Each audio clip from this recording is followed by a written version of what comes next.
दूसरा भाग, शो और तूबा। शो ने जब चिराग को पलंग पर देखा तो वह थोड़ा सोच में डूब गया, पर उसके चेहरे पर डर का कोई भाव नहीं था, क्योंकि वह आम लोगों से थोड़ा मुख्तलिफ अलग था।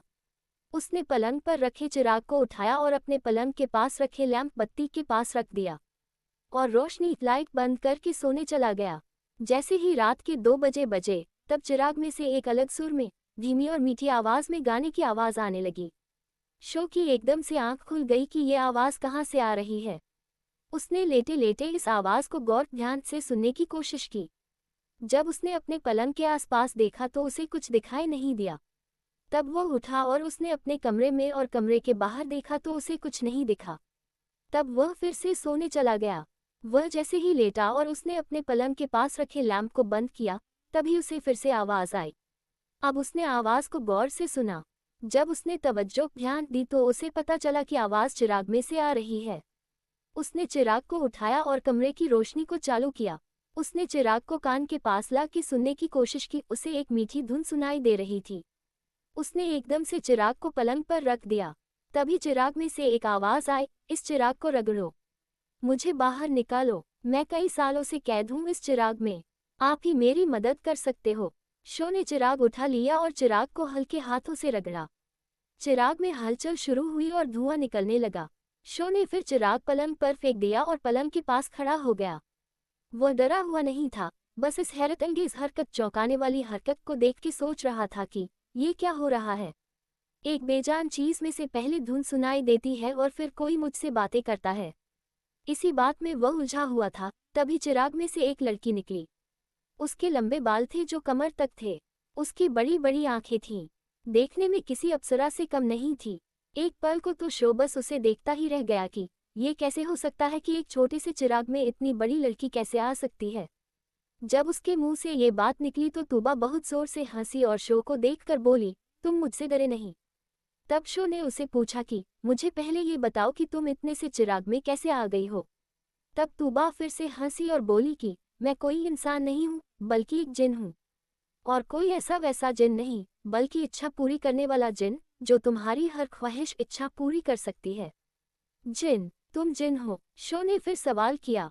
जी हाँ, मैं जिन ही हूँ। क्यों, आपको यकीन विश्वास नहीं हुआ मुझ पे?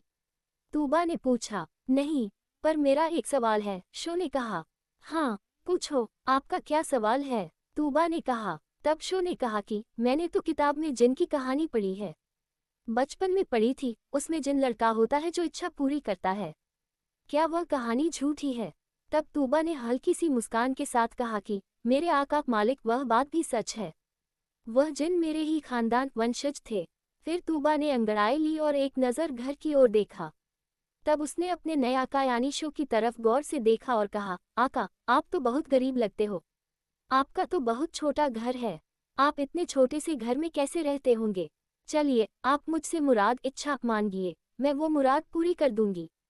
मैं आपको इतना गरीब नहीं देख सकती, आप मेरे आका हैं। तब शो उसे देख रहा था और सोच रहा था कि ये मेरे बारे में क्या सोच रही है। इसे मैं गरीब लगता हूँ?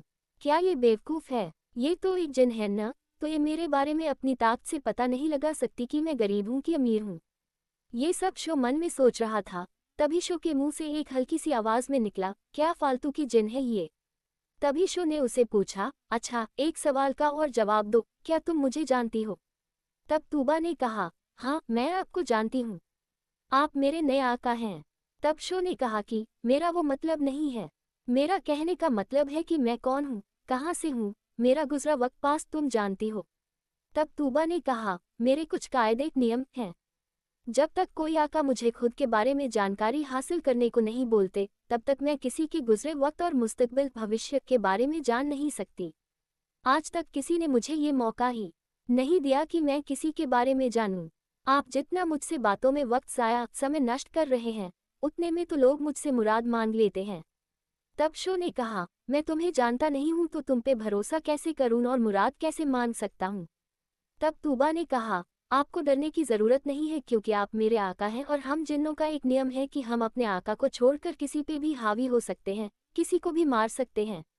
मैं अभी आपकी गुलाम हूँ क्योंकि आपने मुझे इस चिराग से आज़ाद किया है। जो भी मुझे चिराग से आज़ाद करेगा, वही मेरा आका होगा और मैं उसकी गुलाम। और मेरे कुछ नियम हैं। मैं आपकी 3 इच्छाएं पूरी कर सकती हूँ, पर इसमें भी एक शर्त है कि मैं हाल वर्तमान दिखा नहीं सकती, बस खुद देख सकती हूँ और मरे हुए को वापस नहीं ला सकती। अगर मेरे इन दोनों नियमों में से कोई एक नियम भी तोड़ा तो मेरी आत्मा के 100 टुकड़े हो जाएंगे, जो मैं कभी नहीं चाहूंगी। तो अब आप बताइए कि मैं आपकी खिदमत सेवा में क्या करूं? मैं आपकी कौन सी इच्छा को पूरा करूं? अगर आप बताने में कासिर असमर्थ हैं तो मैं आपकी मदद कर सकती हूँ। मैं इस घर को बड़ा कर सकती हूँ, आपको दौलतमंद अमीर बना सकती हूँ, आपको कहीं जाना है वहां ले जा सकती हूँ। जो भी आपकी इच्छा है मैं पूरी कर सकती हूँ। शो बड़ी गौर से उसका चेहरा देखता रहा बिना कुछ बोले हुए, और सोच रहा था कि ये मुझे दौलतमंद बनाएगी, जो अपनी कई करोड़ों की बनी बनाई दुनिया को छोड़कर एक साहिल बीच के 2 कमरों के मकान में रहने आ गया हूँ। आपको क्या लगता है, क्या ट्यूबर शो की इच्छा जान पेगी? क्या शो ट्यूबर को अपनी इच्छा बीटिवाएगा? एज की कहानी जानने के लिए हमारे चैनल पे बने रहिए। धन्यवाद।